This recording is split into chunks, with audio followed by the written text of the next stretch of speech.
Good morning. Welcome to Real Talks Dominate Real Estate. It's October 7th, 2020, and I'm Charlie Bengel. And I'm Eyerusalem Meaza. Grab a cup of coffee or pumpkin spice latte, and let's make your real estate career better. Good morning, Eyerusalem. Happy Wednesday. What's in the news today? And this morning headlines: the summer housing market ended much as it began, as buyers again turned out in droves in August, according to data from the Showing Time Showing Index. The 61.9% year-over-year increase in nationwide showing activity is the largest recorded during the current 4-month surge in demand. Coupled with a lack of inventory and growing buyer demand, there was a marked increase in the average number of showings per listing.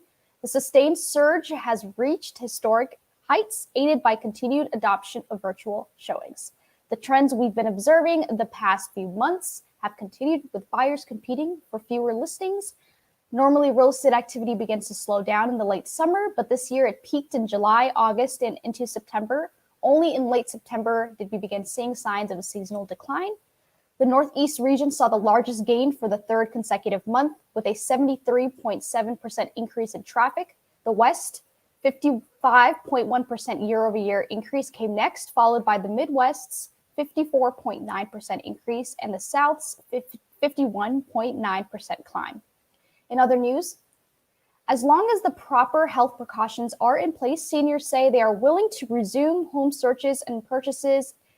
A new report from John Burns Real Estate Consulting shows several age-qualified communities nationwide are reporting particularly strong home sales in August and September, the report says. While the first-time and move-up buyers have clearly been the headlines of the housing market resurgence, the active adult buyer is starting to reemerge, said Ken Perlman and Leslie Dutch, managing principals at John Burns Real Estate Consulting, in a recent article. Indeed, older Americans are a key component of housing demand. The 65 and older population is predicted to increase by 17 million over the next decade, according to industry observers. Also, the rising stock market and surging housing market recovery are giving them extra reassurance to move forward with home purchases. Homes that feature work-from-home spaces are also becoming important to the older population. More than 70% of new home shoppers between the ages of 55 and 69 said they had a household member who worked at home at least part-time, a separate survey from John Burns Real Estate Consulting shows. Also, blended indoor and outdoor spaces such as open corner sliders and outdoor living rooms are important to those who live in warmer climates. To attract older buyers, a strong virtual presence is essential. John Burns Real Estate Consulting says active adult buyers are not afraid to use technologies to search for a home. They rely on it. Perlman and Dutch write. Active adult developers and builders around the country reinforce that their buyers are doing extensive research online before ever coming to the sales office, and they've heard reports of conversation rates among prospects in this space tripling post-pandemic. Nevertheless, the report says senior buyers still want to visit sales offices before they buy. On-site offices and staged model units continue to be important in selling new home construction. According to Perlman and Dutch, our clients across the country told us that with proper safety precautions in place, active adult buyers prefer visiting sales offices or models in person. In other news, real estate is popping up in more people's dreams. Vivid dreams are one of the many side effects being tied to COVID-19, and reportedly many of these quarantine dreamers are having dreams related to real estate, such as moving into a mansion, doing a home renovation project, or even feeling trapped in cluttered spaces. Dreams provide an entryway to the private discussions we are having with ourselves, dream analyst Lane Dolphin told Realtor.com.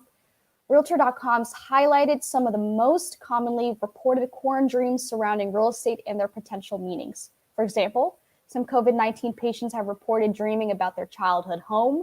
Dream experts tell Realtor.com, since a house is often a representation of your current emotional state, it may mean you're either wishing to go back to memories of that time or experiencing feelings associated with it. You may be craving a sense of security again. Some quarantine dreamers are reported dreaming of living in a mansion.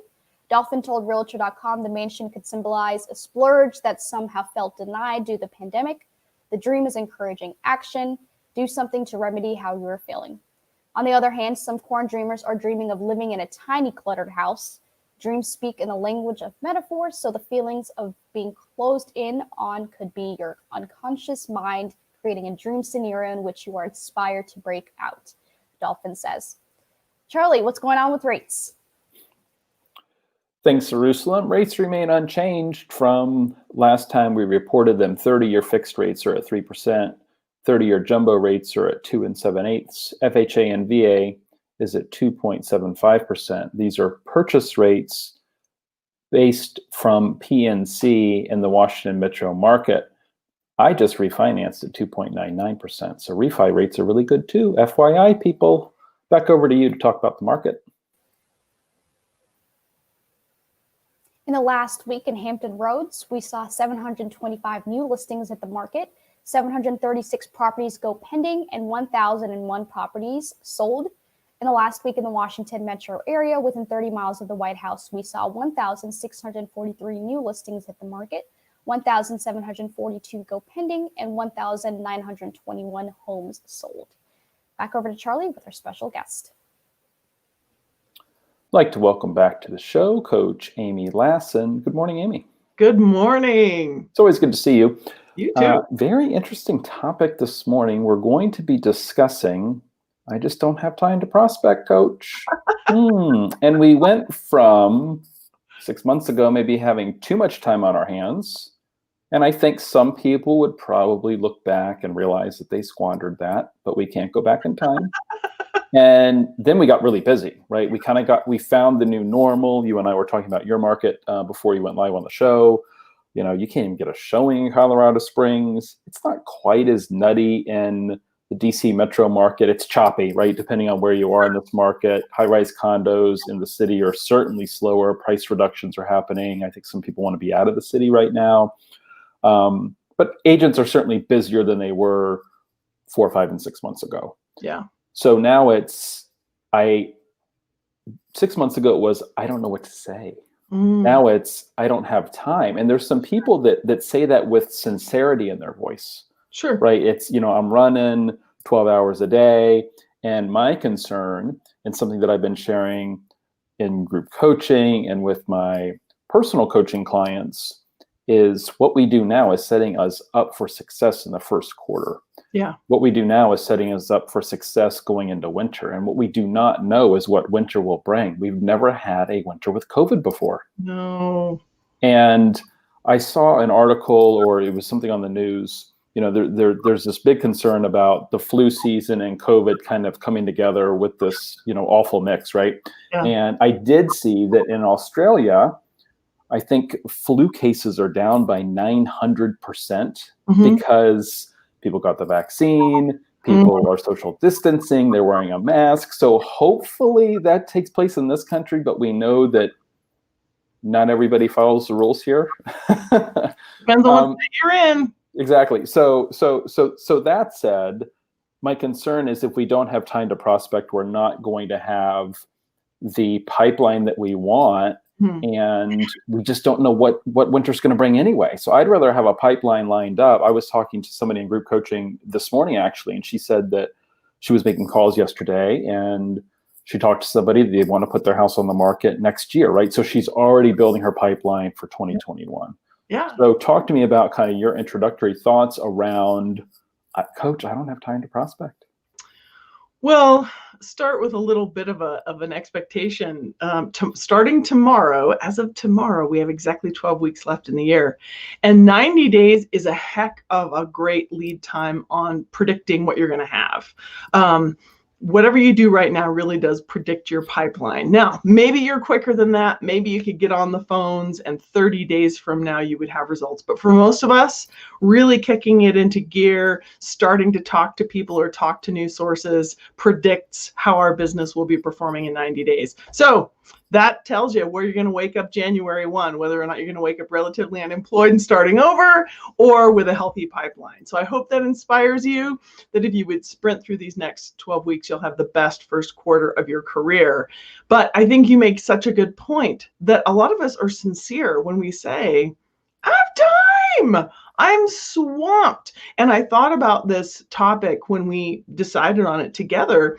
I have a friend who currently has 11 under contract. He doesn't have a team. He doesn't have an assistant. He is really pulling his hair out, because that doesn't count all the very needy buyers. And like you said, in my market, just even getting a time slot to see a new property is challenging. You're competing in such a way, the agent may rate multiple offers and lose and lose and lose. And it takes time for the buyer to believe that they're going to have to really, really swing hard to win. So agents are working hard.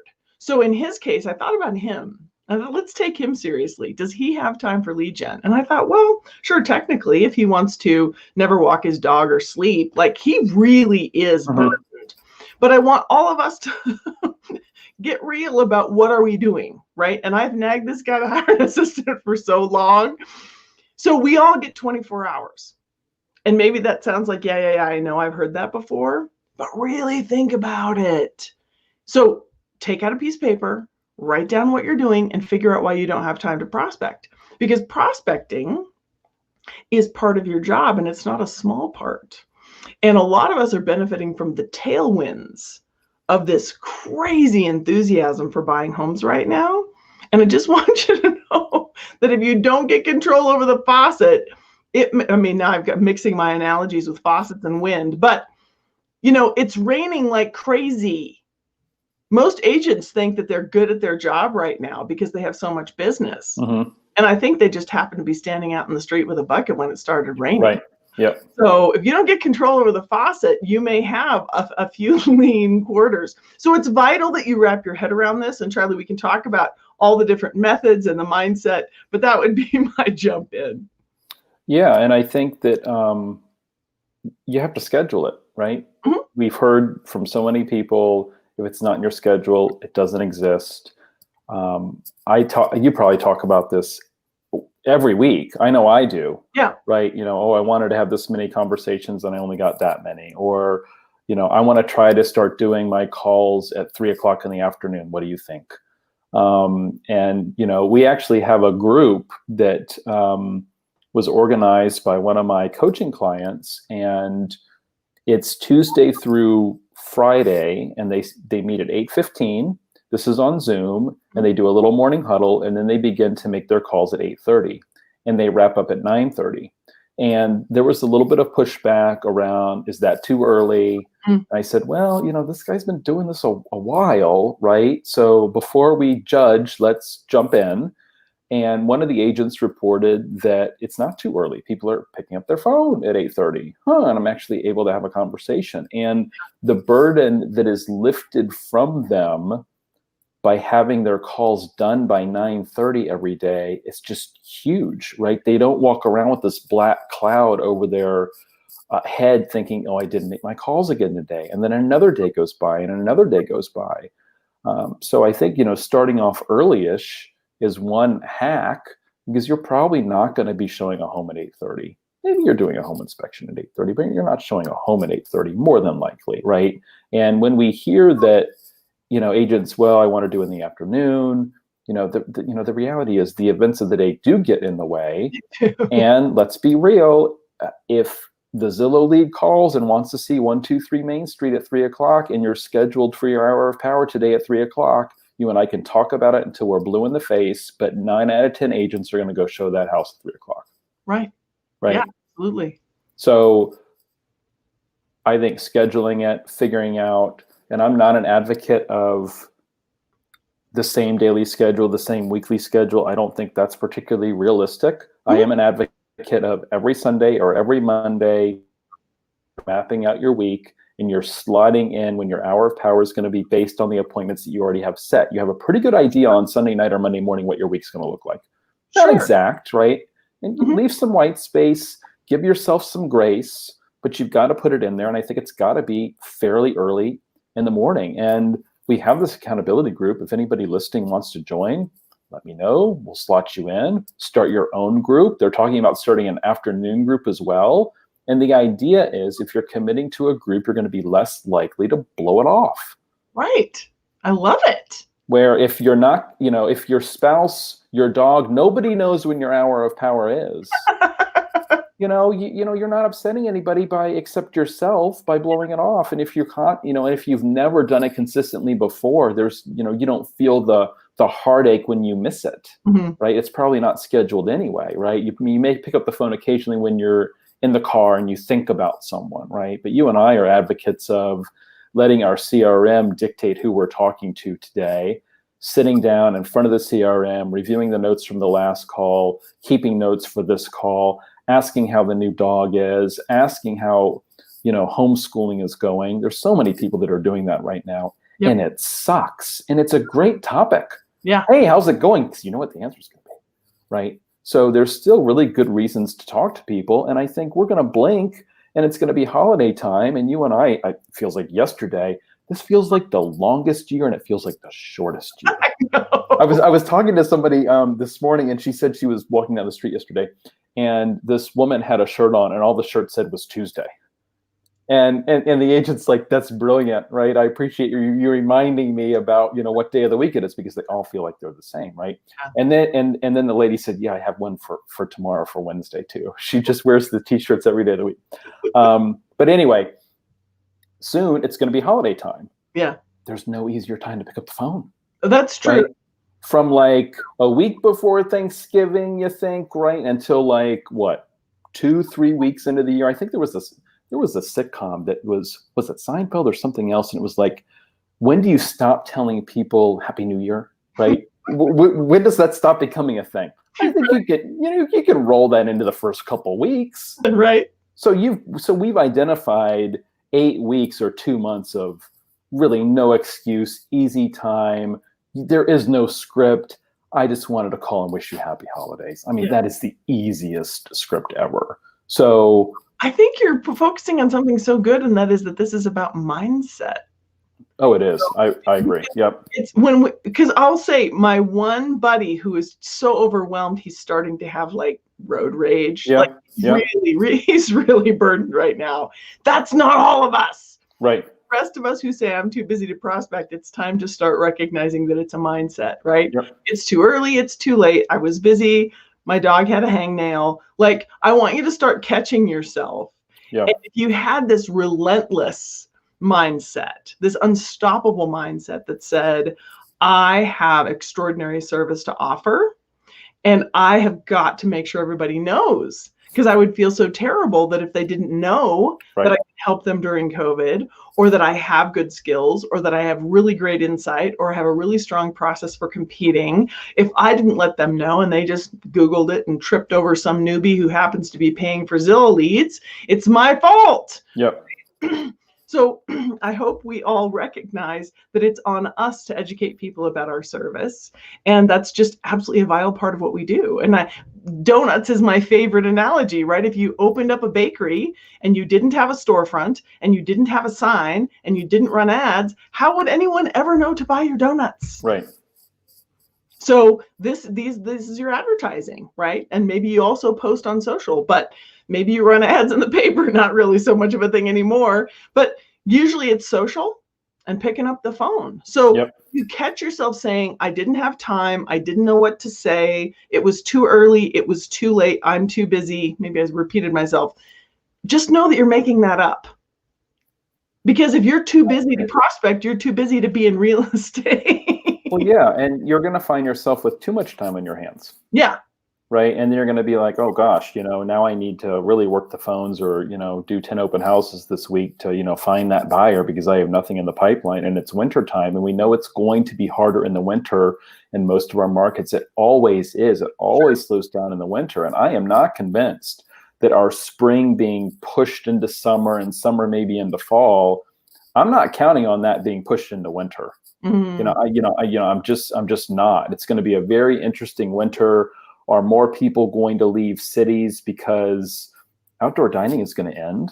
We can't do that even with heaters when it's freezing. I mean, right? And everybody is cooped up. You don't want to be cooped up, and especially in these downtown areas where, I'm sitting in a building that I share with 300 other people. Mm-hmm. I'm not going to be here for the winter, right? Mm-hmm. I'm not going to be pushing the same elevator button as they are. Because there's not going to be anything for me to do here, right? There's no outdoor dining. There's no, there's nothing open. There's just So I'm out. And you wonder how many others, are going to be feeling that way. And we just don't know. So I think, what's funny is that most agents like to talk to people. They're extroverted. True. And they don't like the phone. And I had somebody yesterday say, I'm not afraid of the phone, but I still don't make my calls. Okay. And because, sometimes it is that fear of what to say Sure. and everything else. And I mean, this woman could sell, what do they say, ice to Eskimos, right? I mean, she's very skilled. And so we set up, an accountability partner, and, she's going to text me every day when her hour of power is done. So she recognizes the problem. Sure. And this particular person is paying for leads, and, she's not following up on them. And she reported to me this morning that she had 3 conversations and one of the people had already purchased. Now, would that have been her buyer? Who knows, right? No. But it's always a painful exercise when you go back through your old Zillow, Realtor, Boomtown, whatever leads, right? And you come across people that already purchased. Yeah. And you're like, wow, maybe that could have been me, or, whatever. So I think, sharing. Oh, what? I was just going to say, share with your spouse, share with your friend, share with your broker, share with me. It doesn't matter. What's your goal? How many conversations do you want to be having per weekday? And I'm often challenging the folks in group coaching, because the number of conversations they want to have in a week is often dictated by whim, by feeling. Well, 10's a good number. And it's like, well, what's your business plan say? Yeah. Right? Yeah. And, I was talking to somebody this morning, and she's behind. And her goal is, it's a very high goal. It's like 100 conversations between now and next week. And I said, is that realistic? And she said, well, I'm going to try, right? Because I'm behind, and I did the math. And if I want to get this many units between now and this other time, this is what I need to do. So I appreciated that she did the math, right? Using about 40 conversations to get to one sale. And it's like, well, if you're only doing 10 a week, then you're getting one sale a month. Is that really what you want? Right. I think they're assuming that they're still going to have the usual fall in their lap stuff. Sure. Right. But 10 conversations a week, I mean, it's 2 a day. I mean, is that going to get you the new bathroom? Is that going to get you the Tesla? Is that going to put your kids through college? Or are you going to look back and wonder if maybe you squandered it, right? I mean, if you did, 6, 7, 8 a day, I mean, is that too much? I don't know. I think it depends on how much money you want to make, but you're making a perfect point, is that math will guide us, right? Math should guide us. And then I think the accountability piece is really important. We need to be telling somebody, hey, it's really important that I make this many telephone calls every day, or have this many conversations, or have this many appointments. Yep. We're focused often a lot on calls and conversations, but we know that the goal is the appointment. Yeah. Right. And I often tell a client, listen, if you got an appointment a day, how would that change your life? Like, oh my gosh. Yeah. Right. Yeah. So maybe some people, and I challenge one client, I said, you keep calling till you get an appointment. Don't be focused on conversations and calls, right? It's till you book an appointment, right? And the light bulb went off. So talk to, where are you with this? Do you feel strongly about the accountability piece as well? The more people that know what your goal is, and sharing with your spouse, hey, it's really important that, I have my 10 conversations a day. Will you ask me about it? Your broker, your real estate partner, whoever it is. I just think a lot of times we internalize this stuff, and then, we know that those that are held accountable achieve more. Yeah. Yeah, I totally think so. I think the challenge there is, though, that if you haven't come to a commitment within you, you're asking a lot of your accountability people to somehow browbeat you into this. And so I think we could just address, what is it that we're trying to accomplish, and why are you resisting? And people say all the time, I want to be pretty. And I say, please don't. So we're not forcing donuts on people, right? We're advertising the loveliness and the quality of our donuts, and those who want donuts will come, right? The difference even with a product like a donut and a house is people really don't buy or sell houses because you talk them into it. Mm-hmm. When they're ready, when it's a good time, hopefully they remember about your service. And that's the reason it's so vital that you stay in community with them, you stay in communication with them, you educate them about their options, whatever it is, home improvement, refinance.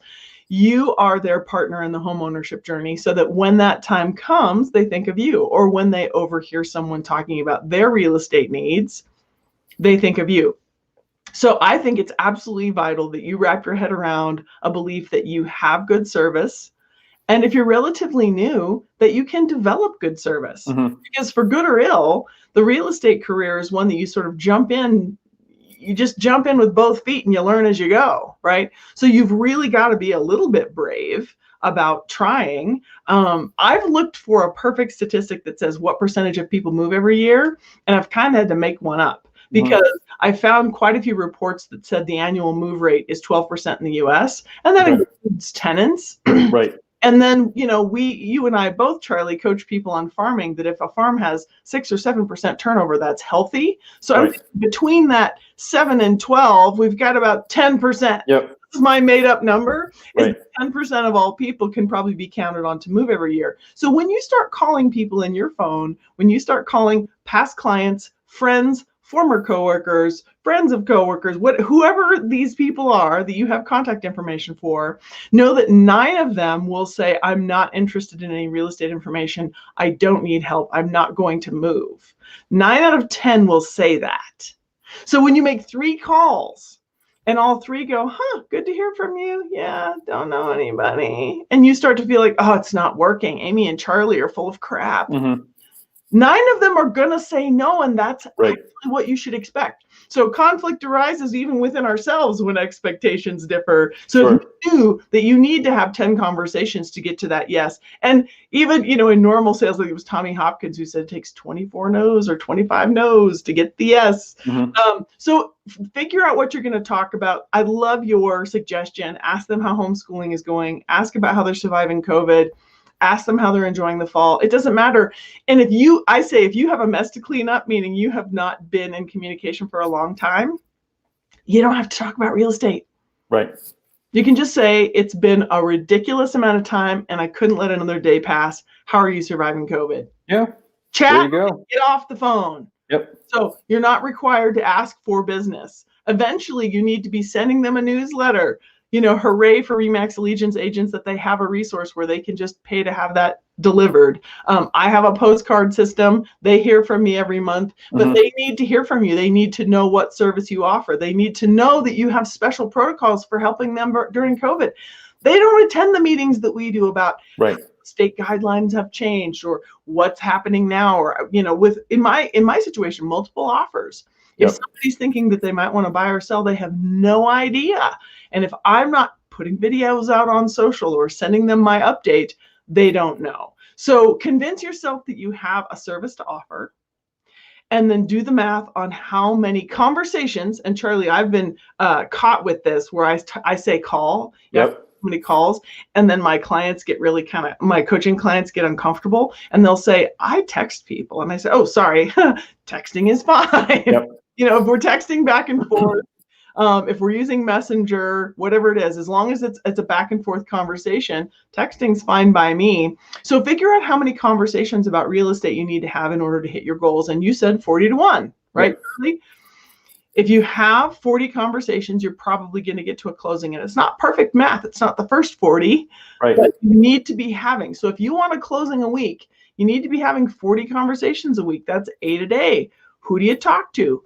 Open house attendees, FSBOs, expired, former clients, current clients, people that you know from every walk of life, right? Find the time. And I appreciate what you said about accountability, but I think for a lot of us who are sensitive types who are afraid that we're being salesy and pushing a product, I really want to convince you that you have a service to offer and they need to know about it. So then you can have some accountability, and maybe your accountability buddy has a fighting chance of holding you to it. I like that. So you and I attended the Tom Ferry Summit when was it, a month ago now? Over a month ago. Yeah. And Tom got on and spoke to us early last week, I think, the week before, something like that. He said, I didn't know the answer. I felt like such a dunce. But he said, we had these top 12 agents on to talk about their business over the 3 days. What did they all have in common? I know, I didn't know it either. And I'm like, and he's like, it's obvious. What did they have in common? I'm thinking, shoot, I'm an idiot.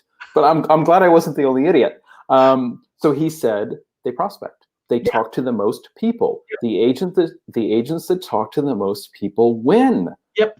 And it's so true. Yep. Right. So that needs to be the mindset. And if you don't talk to anybody right now, start somewhere. Right. Yep. I'm not saying you need to go from 0 to 100 in a week, but start somewhere. So this was a really good conversation this morning. Hopefully it's going to motivate some people to get into action. Any closing thoughts? Two options. Call every single person that you have contact information for and say, how the heck are you surviving this year? And don't ask them about real estate. That's an option. Yep. Option 2, call them and ask them if they're fascinated to know their home's new value, because holy guacamole, have homes gone up in value. Yep. So either one, it'll be a win. I like it. Amy, always good to see you. You too. Have a good rest of the day. We'll see you soon. Take care. Back over to Eyerusalem. Thank you so much for watching. And as always, we're here to make your real estate career better. Have a good day, everybody. Thanks.